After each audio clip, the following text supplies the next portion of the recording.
Quais interesses servem os prepostos do atual governo? Escândalos de negociatas com madeireiros, troca de ministro e o conto do governo, que diz que irá zerar as emissões de carbono. No dia 10 de novembro, o ministro do Meio Ambiente, Joaquim Leite, chocou ambientalistas e autoridades ao dizer diante do mundo que o governo reconhece que onde existe muita floresta, também existe muita pobreza.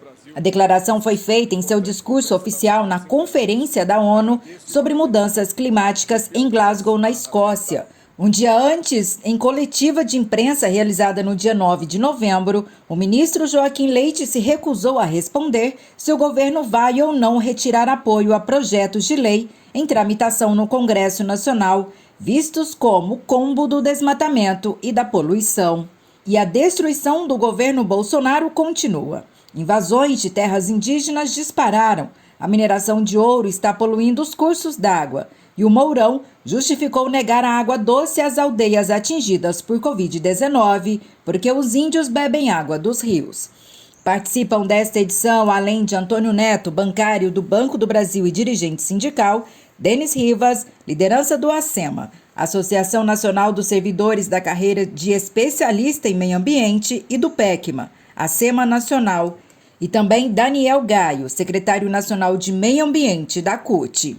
Assista, comente e compartilhe.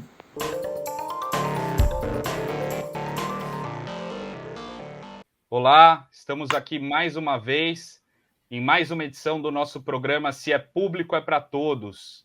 E agora nós vamos falar da questão do clima e do meio ambiente.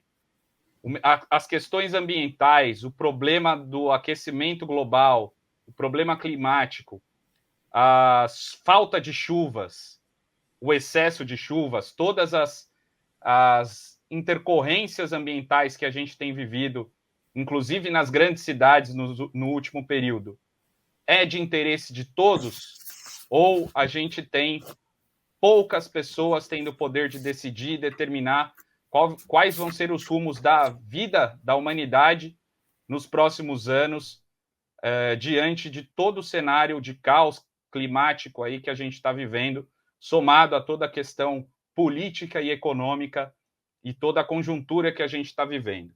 Nós estamos aí na COP26, né, que é a Conferência da ONU a respeito das mudanças climáticas, e para falar sobre esse assunto, sobre a questão do clima, eu vou conversar com o Denis Rivas, que é a liderança do ACEMA, Associação Nacional dos Servidores de Carreira de Especialista em Meio Ambiente, né? E com Daniel Gaio, secretário nacional de Meio Ambiente da CUT. Olá a todos, uma saudação. Daniel? Bem, muito obrigado, Antônio. Olá, Denis, tudo bem? Um prazer compartilhar algumas ideias aqui com vocês e com todos e todas e todes que nos escutarão. Prazer sempre falar com a TVT, falar com os bancários de São Paulo, falar com meus colegas de categoria, inclusive. Eu sou, aproveitando para me apresentar um pouco mais, sou também bancário da Caixa Econômica Federal de Brasília. Olá Denis, a tudo bem? todos e a todas também. É uma satisfação poder falar com vocês e explicar um pouquinho mais do que está passando aí na ótica dos servidores de meio ambiente. Muito obrigado. Legal. Bom, Daniel, começando contigo aqui, você participou, representou a CUT, a nossa Central Única dos Trabalhadores, na COP26. Qual a sua avaliação e perspectivas aí sobre a COP26? Tá. Bom, primeiro acho que é importante ter uma dimensão um pouco mais organizada do que significa espaços como esse da COP, né? Essa COP, a chamada COP26, a Conferência para Mudanças Climáticas, ela é uma dos espaços institucionais que a ONU, dentro dessa margem dessa perspectiva da governança global, organiza.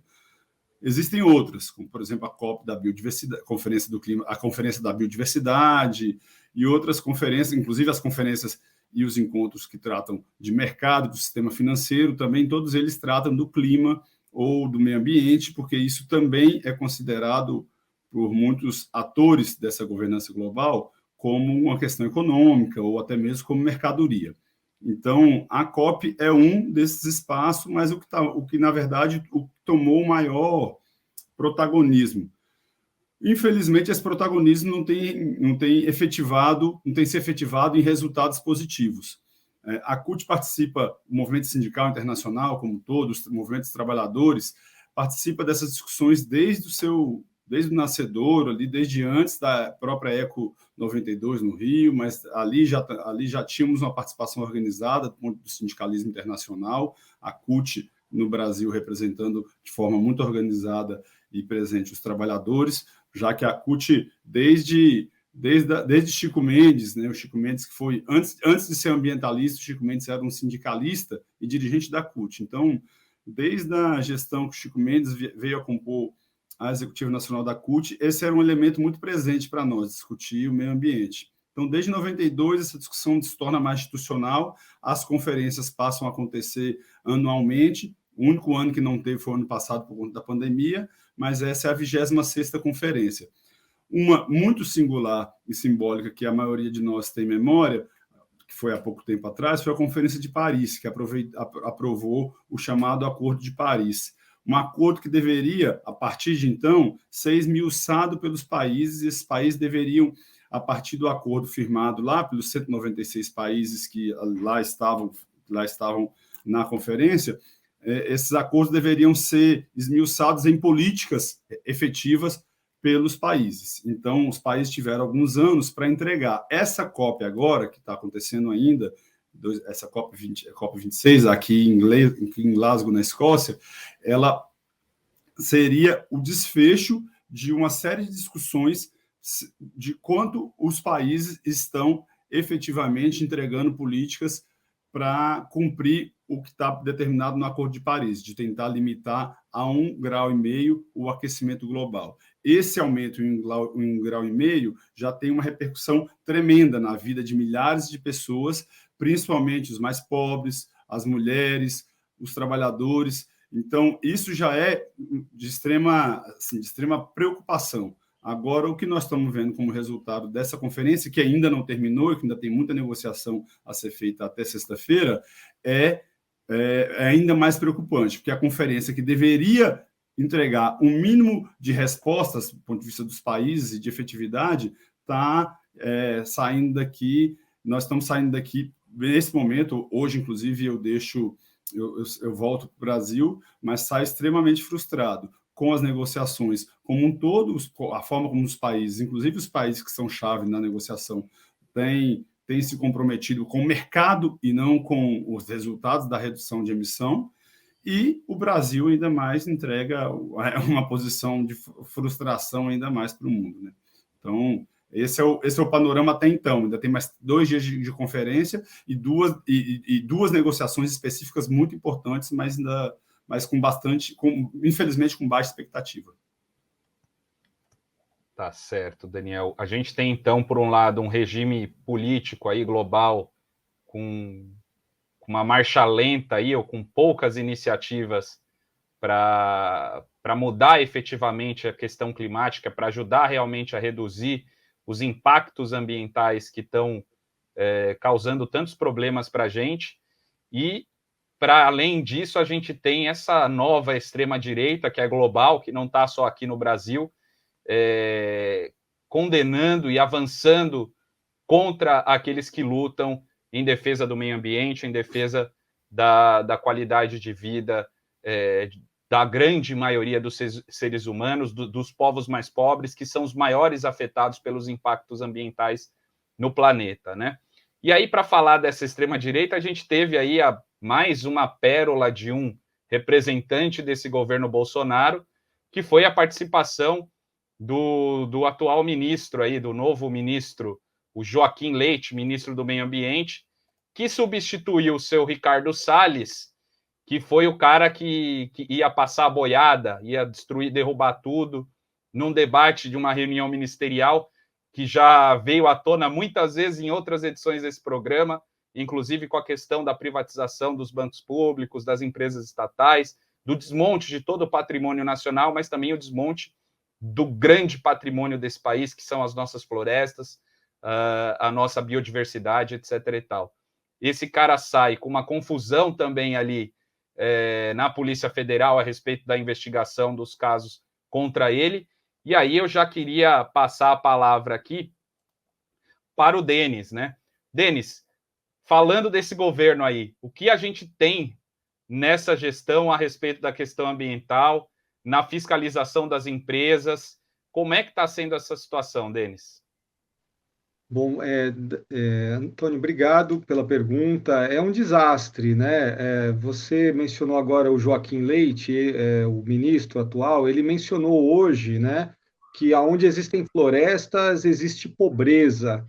Eu queria entender de onde o ministro acha que chegam as chuvas no Sudeste, de onde que o agronegócio consegue tirar tanta lucratividade, se não das nossas florestas que geram boa parte das chuvas que chegam aqui no Sudeste, né?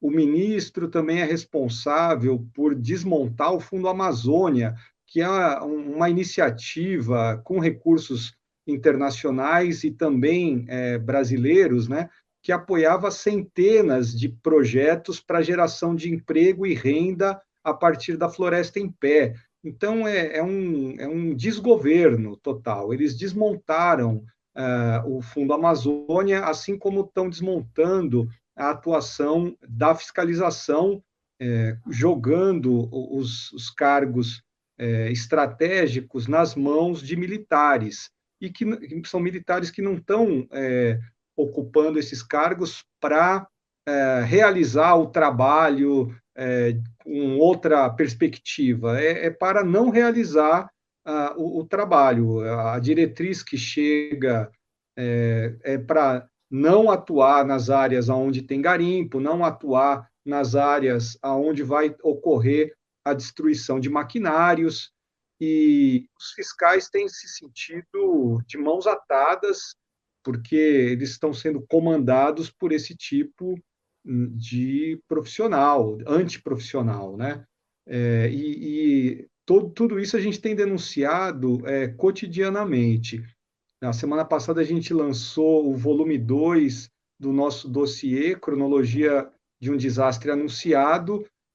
O planeta precisa pensar o Brasil pós-Bolsonaro. Ele está disponível no site da SEMA Nacional e consiste aí de uma denúncia de tudo aquilo que foi executado efetivamente pelo governo Bolsonaro, no sentido de desmontar as políticas de proteção ao meio ambiente. Esse documento, a gente espera que repercuta, assim como o volume 1, que a gente enviou para os meios de comunicação do mundo inteiro, chegou até as mãos do Papa Francisco, inclusive, que a gente espera que o que os trabalhadores têm conseguido fazer é isso, é espernear, colocar a sociedade ciente de que o patrimônio ambiental, as nossas florestas, os nossos recursos hídricos estão sendo dizimados aí, consumidos, né? E as nossas populações tradicionais também, né? Os indígenas que têm sofrido demais aí com a invasão dos seus territórios, e isso custa a vida, inclusive, de muitas pessoas aí valorosas que estão sucumbindo aí por conta de um governo que é genocida, né? Acho que a palavra é essa. Sem dúvida, Denis. E com relação aos colegas aí, aos trabalhadores aí tanto do IBAMA quanto do ICMBio, das entidades, como que você está enxergando, Denis, a percepção desses trabalhadores? Qual seria a capacidade de organização? Como que está sendo discutido internamente aqui para a gente aproveitar que é um tema que às vezes a gente acaba não acompanhando mais de perto, né? E aproveitar a nossa audiência aqui para fazer o balanço e até a convocação para os companheiros, para os trabalhadores, para as próximas batalhas aí que nós temos pela frente. Olha, nós fizemos uma denúncia para o Ministério Público e para o Ministério do Trabalho relacionado aos casos de assédio moral e assédio institucional. São dezenas de trabalhadores aí que estão sendo perseguidos simplesmente pelo fato de fazer o seu trabalho. não não é segredo para ninguém que o próprio presidente declarou que não gosta do pessoal do ICMBio, que é uma indústria de multas, e isso se reflete aí nas indicações políticas que foram feitas. Então, a gente tem muitos casos de colegas que estão respondendo a processos administrativos absolutamente injustos, uma perseguição escancarada àqueles que fazem o seu trabalho. E não é à toa que a gente vê um aumento descontrolado no desmatamento, e o que o governo faz é perseguir aqueles trabalhadores que estão fazendo o seu trabalho mesmo, né? São mais de 60 casos que foram reunidos pela SEMA Nacional, e a gente conta com a justiça. E, no mínimo, né, que os assediadores comecem a se sentir intimidados e parem de perseguir aos servidores.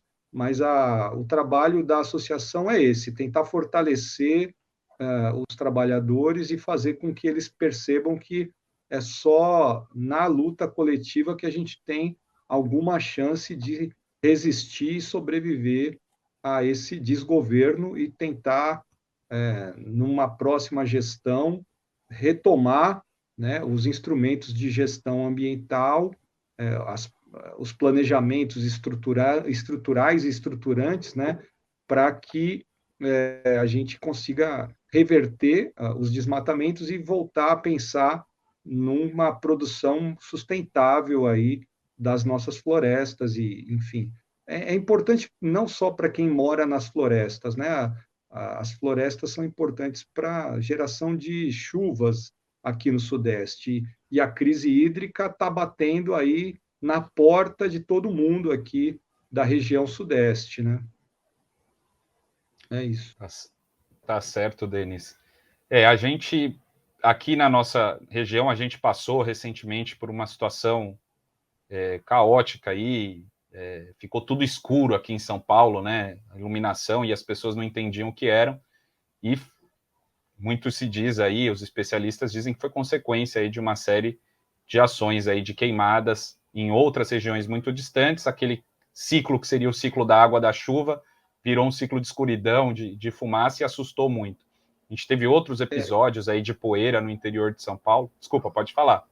Não, imagina, é que eu lembrei que foi dias depois do Dia do Fogo. Teve uma organização criminosa aí de produtores do sul, do Amazonas e região do Pará, que se articulou pelo WhatsApp e criaram o Dia do Fogo, botaram fogo numa região imensa, milhares de focos de incêndio, e aí, em decorrência disso, a gente teve aí o dia virando noite às 4 horas da tarde em São Paulo, que é o que o Antônio estava mencionando, né? Muito bem lembrado. E esses casos também de poeira invadindo a região lá do Oeste Paulista também é inédito, né? E está relacionado também com a mudança, a perda de floresta, né? A Mata Atlântica aí resta 12%, dependendo do levantamento, e isso está diretamente relacionado com essas nuvens de poeira que estão tomando conta do interior de São Paulo. Então, é gravíssimo, não é uma mudança para o futuro, são mudanças que estão ameaçando a nossa vida hoje, né? E acho que é esse o drama que está sendo denunciado muito mais pelas populações em Glasgow do que pelos governos, né? Vários governos aí estão levando uma diplomacia de empurrar com a barriga, mas a população já está sofrendo e é ela que está indo para as ruas e denunciando, né? Acho que é algo interessante aí que o Daniel pode estar trazendo também, né? Dessa questão de como que está o povo mesmo na rua, enfrentando e denunciando as mudanças climáticas, né? Acho que isso é algo importante, né? Para a gente entender que não vão ser os governos que vão trazer algo, algum resultado para esse problema dramático das mudanças climáticas, né? Denis, eu acho, assim, é lamentável, e aí eu me solidarizo muito contigo, porque é lamentável a gente ter trabalhos tão bonitos, porque, assim, quando a gente vai aqui para o litoral de São Paulo, que passa pelo Parque da Serra do Mar, a minha família, por exemplo, é da Paraíba, a gente tem a questão da região ali do Vale do Mamanguape, onde a gente tem o projeto do peixe-boi marinho, que é uma preservação, que não é só preservar aquele bicho, que é uma coisa muito importante, um animal pré-histórico aí, que está à beira da extinção ali, está sendo preservado pelo trabalho do ICMBio, mas é a vida e a forma de organização social de toda uma comunidade que depende ali da conservação daquele ambiente para poder viver. Todo esse trabalho, que deve ser duríssimo, além de todo o trabalho de fiscalização contra esse tipo de crime que você mencionou aqui, sendo prejudicado por quem deveria ser as pessoas que deveriam incentivar e ajudar e facilitar o trabalho de vocês, é extremamente frustrante, é muito lamentável. E diante de tudo isso, dessa deixa que você passou aqui para o Daniel, né, da COP26, e dessa situação que o Daniel trouxe aqui de paralisia, de um lado essa extrema-direita raivosa e de outro lado uma direita tradicional hipócrita, né, vamos dizer assim. Daniel, qual é o projeto dos trabalhadores para a questão do meio ambiente? A classe trabalhadora, você como uma representação sindical da área do meio ambiente, a classe trabalhadora tem que se envolver nesse debate, tem poder para mudar as coisas, ou a gente vai ficar falando aqui, olha, tem que acabar com o capitalismo, com o fim do capitalismo, não tem como resolver o problema ambiental. Se é isso ou se não se a gente tem que ficar parado esperando esses governos, ou a gente pode fazer alguma coisa. Há um caminho de sustentabilidade, ou a gente realmente só uma mudança radical nas estruturas de poder no planeta que poderiam barrar esse processo? O que você acha a respeito disso? Para começar, não tenho dúvida nenhuma que, primeiro, a classe trabalhadora é sim a mais afetada e a mais atingida pelo que está acontecendo, pelas consequências da inação dos governos e das empresas, e também é a classe trabalhadora, é o povo na rua que tem a capacidade de mobilização para fazer a guerra que tem que ser feita. Ao deixar as responsabilidades para os governos e para as empresas, essas empresas vão retomar o seu processo de acumulação através da realidade que for possível a elas. Então, essa consciência, nós precisamos retomar e apontá-la cada vez mais que for possível. Acho que para debater um pouco isso que o Denis estava trazendo, e voltando um pouco antes de apresentar o que nós, do mundo sindical e da representação dos trabalhadores, colocamos em espaços como esta conferência, acho que é importante a gente ter em mente o que significa essa atual política, ou política de destruição do governo Bolsonaro. Acho que não é algo que vem da cabeça de um grupo de boçais e que tomam poder de um processo fraudado, um processo eleitoral fraudado. Isso é fruto de uma institucionalidade criada no processo de discussão da extrema-direita mundial e que tem consequências seríssimas, muito bem planejadas. Quando a gente acha que aquilo ali, que essa despolítica do governo é fruto de uma incompetência, isso nós precisamos rever no nosso discurso. Não é. É uma tremenda competência. Eles são extremamente competentes no que eles já diziam que queriam fazer e no que eles vêm promovendo. É intencionalidade desse governo e de outros governos do mundo, e dessa extrema-direita e dessa direita neoliberal, que nós não podemos esquecer que eles são, sim, parte do processo de construção do neoliberalismo fascista que anda em marcha, é a destruição do Estado. Isso que o Denis vem apontando, da destruição dessa institucionalidade ambiental, a gente vê em diversos outros setores. E isso é proposital, não é só desmontar porque não quer multa, porque não quer que seja multado o agronegócio X, o grileiro Y ou o minerador Z. É um processo de destruição da política pública, do Estado, ou da possibilidade dos povos se organizarem coletivamente para apresentar respostas. Isso acontece também na crise, a chamada crise hídrica. Isso que eles estão chamando de crise hídrica ou de crise energética, que vai nos levar a um novo apagão no ano que vem, é intencional. São o que nós chamamos das crises intencionalmente provocadas. É intencional, não é falta de chuva, ou não é questão. O problema é gestão hídrica, gestão energética, e essa falta de gestão ou essa desregulamentação do pouco que nós tínhamos do poder do Estado de gerir ou de fiscalizar, como estava nos dizendo o Denis, ou de propor uma política pública, é para que o Estado, cada vez menor, abra todos os espaços para a iniciativa privada.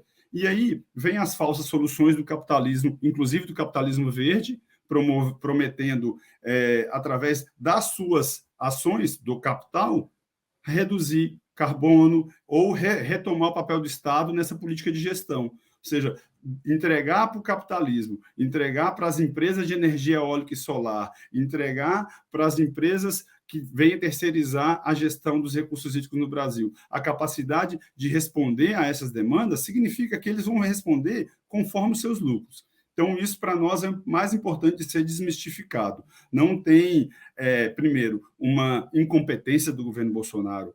Pelo contrário, tem uma competência muito grande em estabelecer a política de destruição do Estado que eles estão promovendo e de repassar, dentro da perspectiva do neoliberalismo, isso para a iniciativa privada. E aí tem algumas coisas que são importantes, do ponto de vista teórico, a gente retomar, e aí, desculpa alongar um pouco, mas é uma discussão que nós precisamos fazer de novo.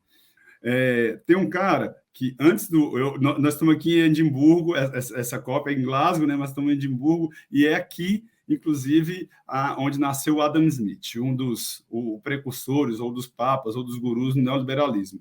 Mas tem um outro cara que chama Mises, que lá no começo do século passado, 1927, se eu não estou enganado, ele escreveu um livro que chama Liberalismo, mas ele que, na verdade, ele funda as bases do neoliberalismo. E esse livro é uma saudação ao fascismo europeu.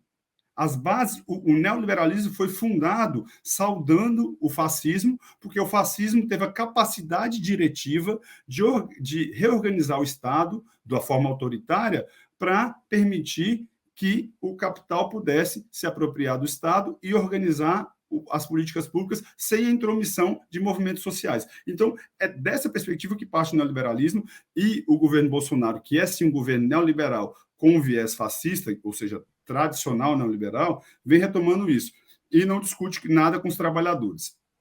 Para dizer um pouquinho do que nós, movimento sindical, principalmente o movimento sindical cultista ou latino-americano, da Confederação Sindical das Américas, da CSA, que tem importantes programas na TVT também, aponta. Primeiro, dizer que todas as saídas que forem construídas, que são necessárias que sejam apontadas para descarbonização, para mitigação, para adaptação às crises que nós vamos viver por conta do aumento da temperatura no mundo, elas devem ser discutidas com os trabalhadores e elas devem ter recursos para mitigar e adaptar no processo de transição o que nós chamamos de transição justa.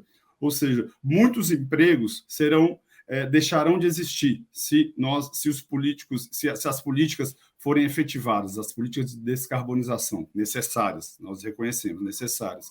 Muitos empregos vão deixar de existir, mas nós queremos que esses empregos que deixem de existir passem a ser, esses trabalhadores possam ser ou recapacitados para novas áreas, ou que possam, inclusive, ser discutida a aposentadoria antecipada, pode ser discutido programas sociais que não permitam que esses trabalhadores que serão demitidos que paguem a conta dessa necessária transição. E mais do que isso, também nós queremos que os empregos novos que sejam gerados, e achamos sim que vai se gerar bastante novos empregos nessa nova perspectiva da descarbonização do mundo com baixas emissões de carbono, mas esses empregos têm que ser de qualidade. E o que nós observamos no Brasil, infelizmente, é que não só pela reforma da Previdência, pela reforma trabalhista, mas também pela lógica desse novo capitalismo, do capitalismo verde, esses empregos que estão sendo gerados nesses novos setores são de empregos de baixíssima qualidade, de pouca representação sindical, sem convenção coletiva, sem diálogo social. Então, esse tipo de emprego não nos interessa. Essa transição, que nós entendemos sim que é importante que aconteça, mas ela só pode acontecer se houver características e viés de transição justa. que os empregos que sejam gerados sejam de qualidade e que os empregos perdidos sejam, esses trabalhadores sejam recebidos ou pela algum tipo de política pública social ou pela readequação para trabalhar em outros setores. Essa perspectiva para nós é muito importante. Agora, mais do que isso, o movimento sindical, e com isso eu encerro para não me alongar muito, nós também temos que desmistificar e desfetichizar as saídas de mercado.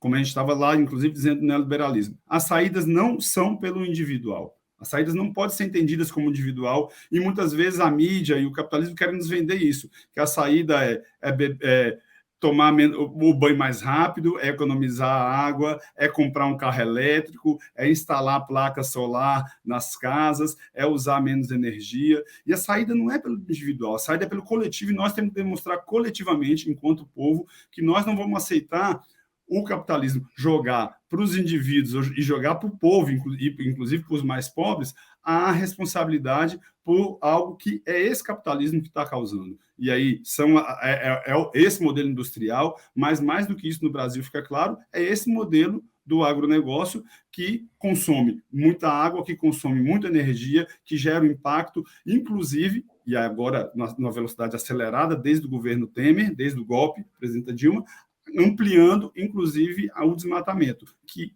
aí dobra ainda mais a nossa responsabilidade, né? Pois é. É interessante essa questão da situação do próprio povo, né? E do papel do governo só realmente agravando essa situação. Daniel, você é empregado da Caixa, né? E eu sou funcionário do Banco do Brasil e a gente, às vezes, é possível que alguém da nossa audiência se pergunte, olha, o que será que bancário tem a ver com isso, né? E aí acho que é importante a gente trazer uma discussão. A gente conversou aqui com lideranças em outras edições do nosso programa, da agricultura familiar, né? Com pessoas que têm esse projeto. A gente teve conversa com o pessoal da Central de Cooperativas, que estudam e analisam formas sustentáveis e modelos alternativos de produção de alimentos, etc. e tal. E é importante dizer que os grandes bancos públicos, né, principalmente o Banco do Brasil, o Banco do Nordeste, o BNDES, são os grandes financiadores da agricultura no Brasil, tanto do agronegócio, mas também da agricultura familiar.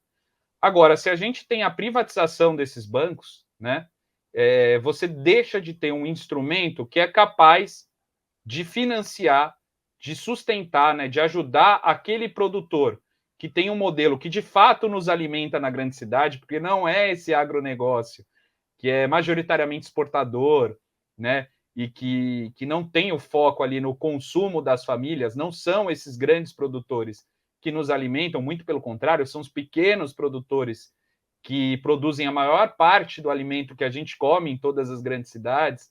Se a gente não tiver um banco público e com políticas públicas, evidentemente, capazes de combater os impactos negativos desse grande agronegócio exportador e estimular os pequenos produtores a conseguirem produzir alimento com qualidade, alimento saudável, reduzindo impactos socioambientais e gerando emprego, porque também gera uma qualidade do emprego, né?